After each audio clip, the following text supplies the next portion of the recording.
No you can not meet madam. Ma'am please कम।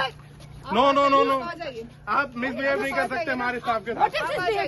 आप जाइए madam, उधर से पीछे जाइए आराम से। मैडम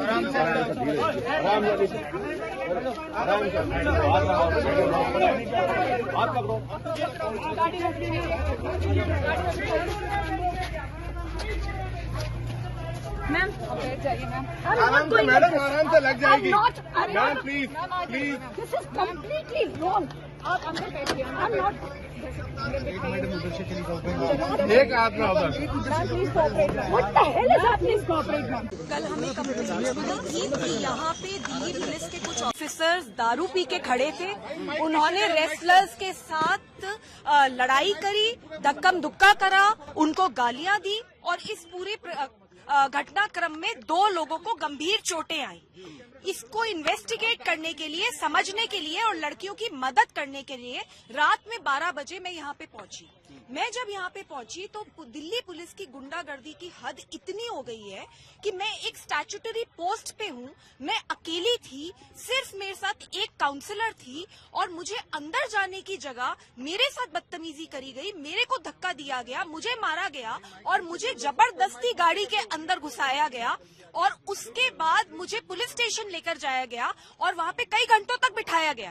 तो अब मैं दोबारा आई हूँ लड़कियों से मिलने के लिए, क्योंकि ये बहुत जरूरी है। ये लड़कियां इस देश की आन बान शान है, ये सड़कों पे बैठी हैं और मैं दिल्ली महिला आयोग की अध्यक्ष हूँ। मुझे पुलिस स्टेशन में बिठाया जा रहा है, डिटेन किया जा रहा है और वो जो ब्रिज भूषण है, जो गुंडा है, वो एसी के कमरे में सो रहा है।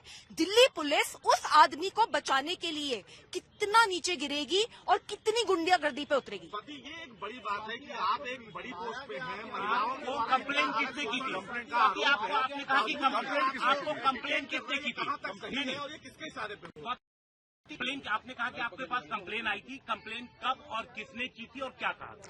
हमें बताया गया लड़कियों के द्वारा कि विनेश फोगाट और साक्षी मलिक के द्वारा उनकी हमारी उनसे बात हुई। उन्होंने हमें बताया कि यहाँ पे उनके साथ बहुत बदसलूकी हुई है, गालियां दी गई हैं।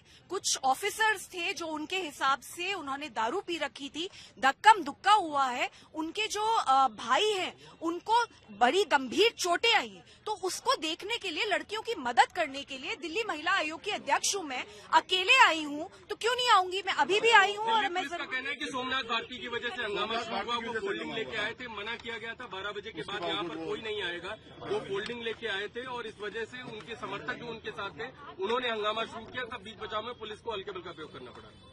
देखिए, उन्होंने जो करा, जिसके साथ करा, मैं उसमें इंटरेस्टेड नहीं हूँ। मैं एक स्टैट्यूटरी पोस्ट पे हूँ, चेयरपर्सन फॉर विमेन। लड़कियों से मिलना मेरा सिर्फ हक ही नहीं, मेरी ड्यूटी है। तो उस ड्यूटी को करने में दिल्ली पुलिस मुझे सहयोग क्यों नहीं करी, मुझे ये समझ नहीं आया। मैं अभी अकेली हूँ, मेरे साथ एक मेरी मेंबर की कमीशन की मेंबर है और एक काउंसलर है। हम 3 लोग अंदर जाएंगी और मैं लड़कियों से बात करना चाहती हूँ क्योंकि मेरे को अब उन लड़कियों की सेफ्टी का बहुत सीरियस कंसर्न है। जब दिल्ली पुलिस हमारे साथ धक्कम धुक्का कर सकती है,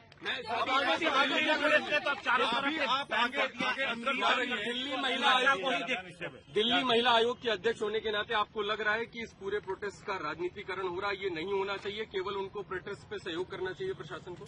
राजनीतिकरण कौन कर रहा है? दिल्ली पुलिस क्यों गुंडागर्दी पे उतर कर आई है? दिल्ली पुलिस ब्रिज भूषण को बचाने के लिए और क्या क्या करेगी? पहले दिल्ली पुलिस ने एफआईआर नहीं दर्ज करी, सुप्रीम कोर्ट के चलते इन्हें एफआईआर दर्ज करनी पड़ गई। तो अभी तक वो जो माइनर लड़की है उसके स्टेटमेंट्स तक रिकॉर्ड नहीं करे दिल्ली पुलिस ने। क्यों स्टेटमेंट्स नहीं रिकॉर्ड कर रही है दिल्ली पुलिस? और ऊपर से ब्रिज भूषण को अरेस्ट करने की जगह हम जैसी लड़कियों को, उन महिलाओं को, हम सबको परेशान किया जा रहा है। मैं यहाँ पे आई हूँ, मैं दिल्ली महिला आयोग की अध्यक्ष हूँ, मैं लड़कियों से क्यों नहीं मिल सकती? मुझे ये बात समझ नहीं आ रही। ये बिल्कुल गुंडागर्दी है।